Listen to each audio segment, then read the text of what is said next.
Wonderful. Then let's move on to Hungary. And the report has a very bizarre title: Hungary, Paramilitaries Without Violence. What is that all about? Yeah, I think, Hans, then again, paramilitaries are one of the bedrock of the, or if not the bedrock of the Hungarian far-right scene. So the anti-state, but sometimes not disapproving of what the state does in certain cases, but anti-state, violent, anti-Roma especially, and anti-Jewish in Hungary. And I think a few years ago, the Hungarian Guard, which was basically the paramilitary arm of the political party Jobbik, and Jobbik, do remember that Jobbik, there were times when it was scoring around 20% of the vote in the Hungarian election. That was one of the drivers of that very political parties. We have a wide milieu, many organizations splintering, coming back together, who are saying, again, talking the talk, but not essentially walking the walk. Now, what I think you have to realize, and what the readers, I hope they also realize that as well, is that the countries of the region are not maybe great at prevention in terms of violent extremism, but they are good at repression. And in Hungary, there were cases where basically the far-right elements either rubbed shoulders with some interesting individuals from the Russian embassy, and that's a no-no for the Hungarian government. And the second thing, on certain occasions, there were instances, many years ago, of brutal anti-Roma violence, murders, essentially. There was essentially a terrorist group.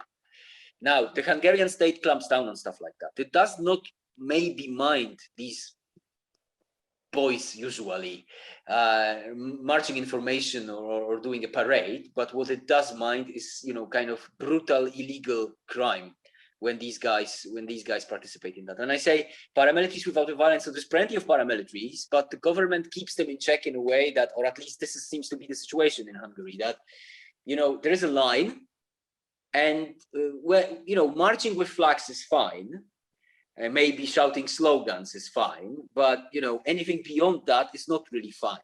And the paramilitaries are in this odd situation that Hungary and the government, being so conservative and being on the right itself, you know, there isn't anything to rebel against really, because in certain cases it's the government that took the agenda of what you would be called in the Western Europe the far right and actually makes it its own. So why would you rebel again? Why would you do violence again, you know, in a country like that, when actually they're doing the things you would do?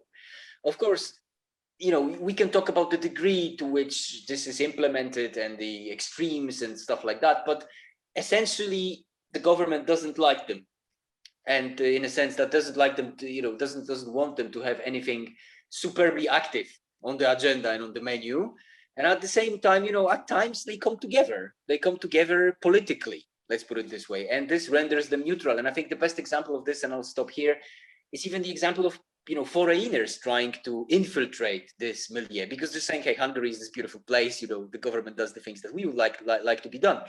But at the same time, you know, the government does not want that kind of attention to the country internationally, and it knows that certain individuals from the UK or places, especially the UK, it was the ones who tried to live in Hungary and do some political activities. You know, that brings bad press, and the government, you know, regardless of what one might think about them, they see it as toxic. So you've got paramilitaries with other violence, you know. So essentially, of course, you would have to monitor the situation once, or if the government in Hungary changes. Let's see what this wide milieu, how it actually rolls once there is a center-left government. What will they do?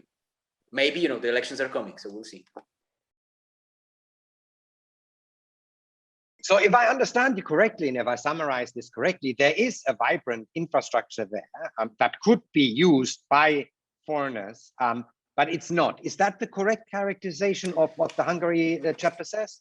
Hans, it's not, I wouldn't say it's paramilitary infrastructure. It's a political paramilitary infrastructure that is there. There's plenty of people who would be like-minded, let's say, just like the Western extremists, but the milieu is not has not been so successful in actually establishing itself as a paramilitary player. It might have been a decade plus ago, when this paramilitarism was one of the launch pads of the milieu kind of coming back in a sense. But this isn't, you know, paramilitary Grand Central. That would be a wrong thing to say. But there's plenty of people who talk the talk, and there's plenty of people who would love to be in it. But at the same time, one of the experts told me that the members aren't exactly the creme de la creme of Hungarian society, to put it mildly. So operationally, thankfully, and I think this is also happening with the bit of a help of the Hungarian state. They're not they're not the behemoth that they are sometimes, that they sometimes look like. So you can have the Day of Honor march and they get together, and they're great at that. Having people over to come to Budapest and to celebrate some kind of neo-Nazi Nazi causes, essentially. But that does not mean that there are thousands of people drilling in the woods in Hungary, because no, they're not.